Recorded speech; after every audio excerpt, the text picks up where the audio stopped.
everyone, welcome back to the channel and welcome if you are new here. My name is Carol and I have this channel dedicated to sharing things that I love, like watercolors and other related art materials and art books. These are my passions amongst other things. And just to give you a bit of context in case you haven't been here for a long time, I'm Brazilian. I live in Ireland, in Dublin to be more specific, and I am just back from a trip to Brazil where I spent 2.5 weeks, and I'm still getting used to the rhythm back here in Ireland. I'm just getting over a cold, so bear with me. It's been a while I haven't recorded anything, but I wanted to bring you this special video about some books I got before my trip. I know that many of you love the book review videos here, so I'm bringing you today these 4 books I got off of Vinted. Vinted is a platform that I think is available only here in Europe, where you can sell and purchase second-hand goods. I've sold quite a few things on Vinted, and I used my credit to buy some books. And these books are from this collection here, La Passion des Motifs. These books are in French. The Vinted here in Ireland is connected to Vinted in France, which works great for me because I speak French and I can research all the gorgeous books they have there. And I have a passion for patterns and ornaments and that kind of stuff and folk art, and I found out this collection of books. I have shared previously 2 of the books from this collection in my last, I think it was my last book video. I'm gonna leave a card over here, and I'm gonna leave the book playlist in the description below in case you are interested. So I had first gotten these ones, these with Motifs Provençaux and these with Motifs de Pays de Savoie. These are very nice books where you can get an idea of how to draw common patterns in these French regions. I'm not gonna share those 2 because I already did that in the previous video, but I am gonna share these ones that are from different regions. So this one is from Alsace, as you can see here. And even though the books are in French, you can easily follow through because they have illustrations, and even so you can also use Google Translate if you want to precise anything that is written over here. But yeah, I was very happy to discover that somehow French books, there's a lot of French books about patterns and pattern making, which I'm passionate about, like I said. So here it talks a little bit of a color variation and the type of shapes that are used in the pattern. You can see here the evolution of the pattern. You know, more color variation, different shapes, and I really love folk art. So when I started checking out these books, I got into this rabbit hole that I wanted to get all of them. I'm not sure I have all of them though. There might be some that I haven't been able to find bibliography where I could see all the titles in this collection. If you do find it, please share it with me. I would be very interested. So here it gives you the instructions of how to use a compass to trace these geometrical shapes or designs, which is very helpful if you want to try yourself to create this type of patterns. I'm usually not that much into very mathematical and geometrical things, but sometimes, I think it's good when you don't have many ideas of what to paint. Or you can also use the geometrical frames and then paint some free hand drawn stuff in the middle, like here. You know, you can mix precise symmetrical geometrical stuff with more hand drawn patterns. It works very well. So yeah, it's really interesting. It kind of reminds me also of tiles that I find nice. Also, I love photographing tile with patterns. So here you have explanations also of the type of motifs that you find in these regions. And here talking about heart and different ways of using hearts, you know. It's really interesting if you are into folk art as well. I think it's a good source of inspiration. You can mix and match. This would be lovely to use to paint on wood or on ceramics using opaque paint like gouache or acrylics or acrylic gouache. So here I talk about the rose, leaves, different shapes of flowers.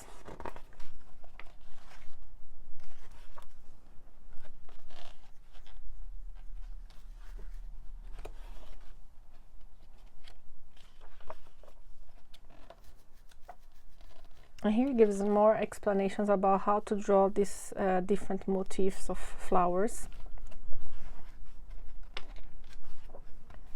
Here about ornaments, how to add them, you know, brush strokes, variations.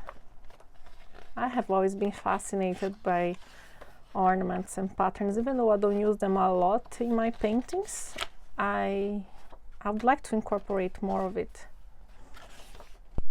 Now we have another one which is from Central Asia, which I was very, very curious about.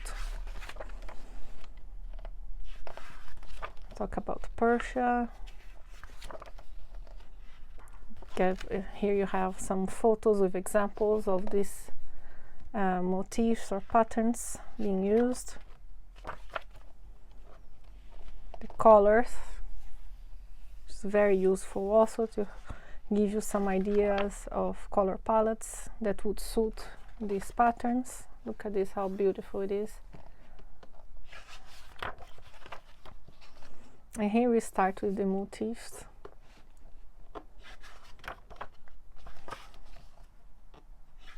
Really colorful, really vibrant, very strong color combinations. I love this one. I think these books are also good to give you ideas of color palettes. For example, even if you don't want to follow the pattern itself, you can get inspired by the color combinations. Look at this, is gorgeous. Remind me a bit of this ikat. I'm not sure how to pronounce it, but those techniques of pattern making in fabric.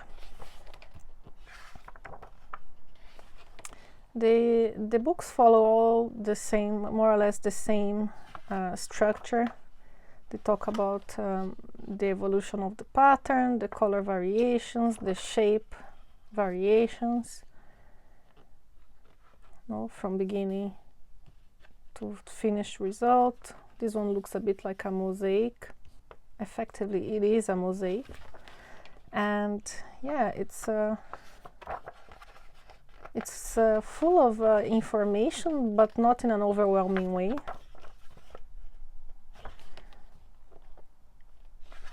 And you have also the photos. This looks very complex. We're looking at the diagram over here. The different shapes. Talk about where they come from, these motifs.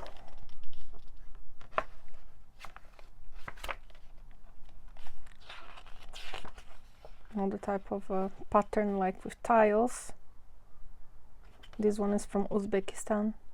Look how nice it is. It would be nice to paint something like this with watercolors. you can just relax filling in those rectangles with color, and it can be a very relaxing exercise. Here you have a bit more organic patterns. These ones remind me a bit more like Moroccan, maybe. This is still Uzbekistan. Yeah, it's still Uzbekistan. Yeah. Really nice. This I think is the one that is on the cover. Yes.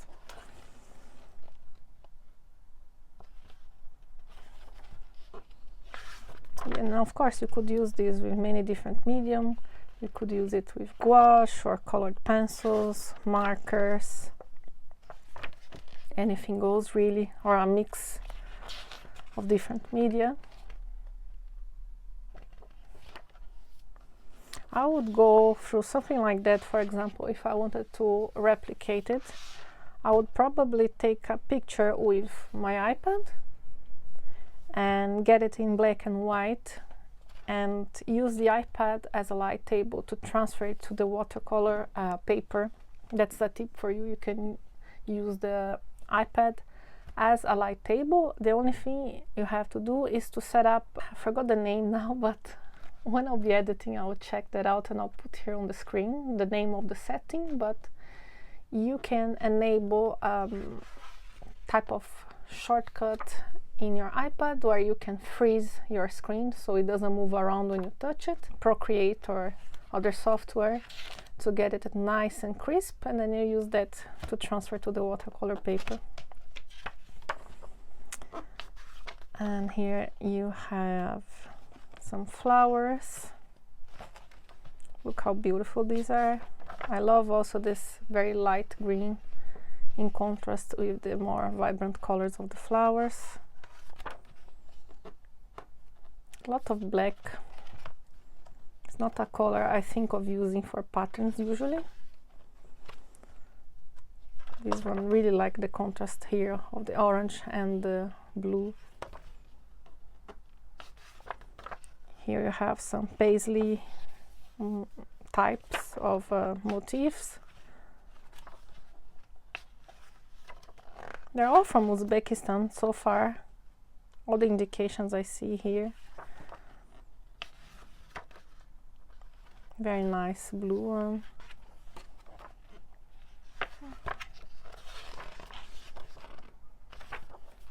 And we continue with the patterns, colors here. These would be really nice to do borders. Maybe you create vignette or a scene and you'd like to decorate around it. You can use these type of patterns as inspiration. These for corners or for areas. I don't know, the sky is the limit really to use patterns. Most of all if you are more into detailed and very precise drawing. These are really nice. I confess I get a bit bored with very technical drawing, and that's why I never got too much ahead of perspective and stuff like that. But as this is mixed with some organic stuff and folk art, it doesn't get me bored. Now we have Celtic ones because I live in Ireland, so of course I had to get some Celtic ones as well, and there was some interesting stuff in this one that I was not expecting about animals. So as with the other ones, you have the introduction, materials you need. Then we're talking about the different motifs. So you have the spiral, which you see present in these and others.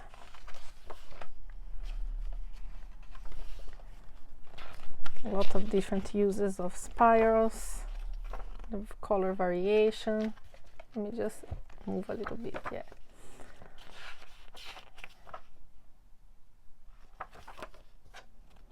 Here again it explains how to draw the patterns, the spirals. these ones, which are very famous in Celtic motifs, which are this type of knots or these lines that cross over each other, sometimes look quite impossible to figure out. These are nice also to paint. I'm not sure how easy they are to draw. I have yet to try. There for sure are lots of videos out there where you can learn as well to draw this type of Celtic motifs. Here you have some explanations also with the names. The King Solomon's knot, for example. Other type of ornaments done with this pattern of crossing lines. Then here you have fauna and flora. This is a bit more organic, but still very precise.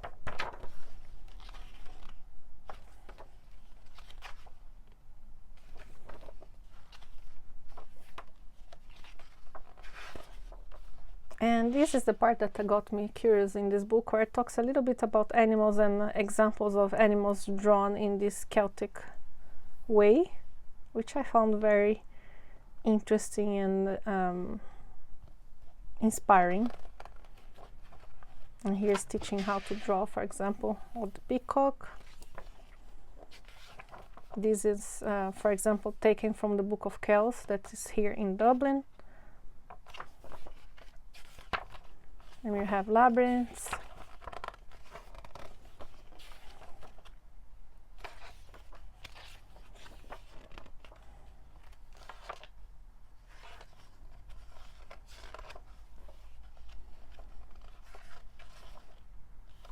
Another one from the Book of Kells.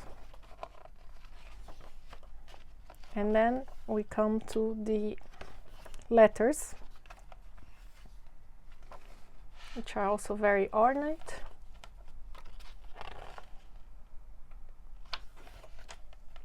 Sometimes I have even difficulty finding which letter it is because they have so many ornaments. This kind of looks a bit like medieval illumination type of letters,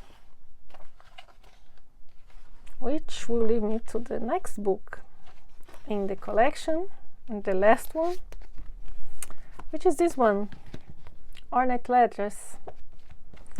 I got curious when I saw this little donkey here. So I'm not particularly into letters and things of that sort, but I don't know, I got intrigued by this one. Was from the same collection and it was really inexpensive, so I said why not. And same, it has some tips and materials, and here you have, this is very lovely. I think this is lovely inspiration to, maybe you want to give a gift to someone. There's many different things you can use this type of lettering or calligraphy. I'm not sure what would be the category, but you get an idea here. A lot of different ideas.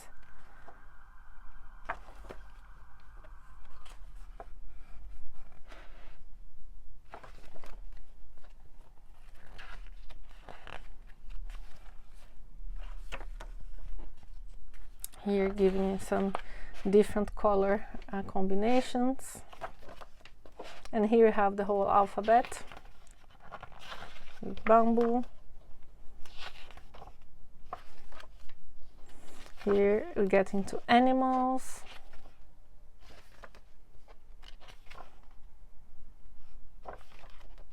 And here you can see you also have a little bit of pattern together, you know. You can incorporate also some of what we saw in the other books if you want to. And if I'm not mistaken, there is yet another book from this same collection that has a bit more of these letters, these ornate letters. It's a bit bigger, I think. Not sure if it has this and more or if it's a totally different book. I didn't get that one. And here you have some color variation, different forms.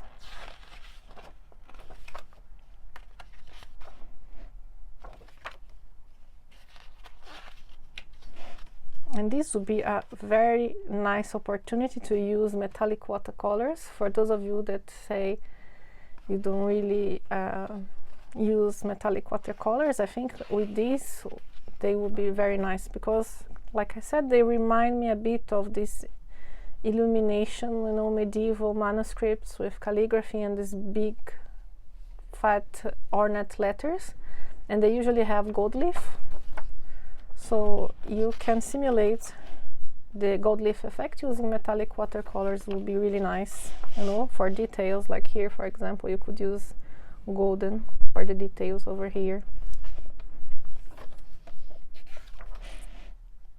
And if you're giving it as a gift to someone, it will feel really special to have a framed initial with some gold details.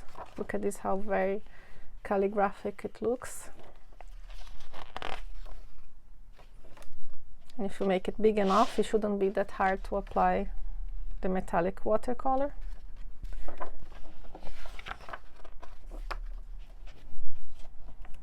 There are many ideas. Look at different alphabet, different types of ornate alphabets, monograms. This makes me think of weddings, you see. Which why not? You could also use this as inspiration for embroidery, for example. Or you could mix embroidery and painting as well. Lots of ideas you can use.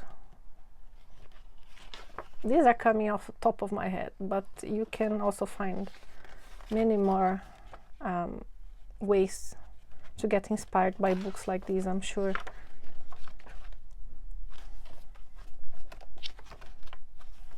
You have more different shapes. Here we have flowers, leaves, and branches. These are good to do, like I said, to transfer to watercolor paper. I wouldn't want to ruin the book, so I would do, like I said, take a picture and use either a light table, or you can also photocopy it and then use the photocopy to transfer to your paper.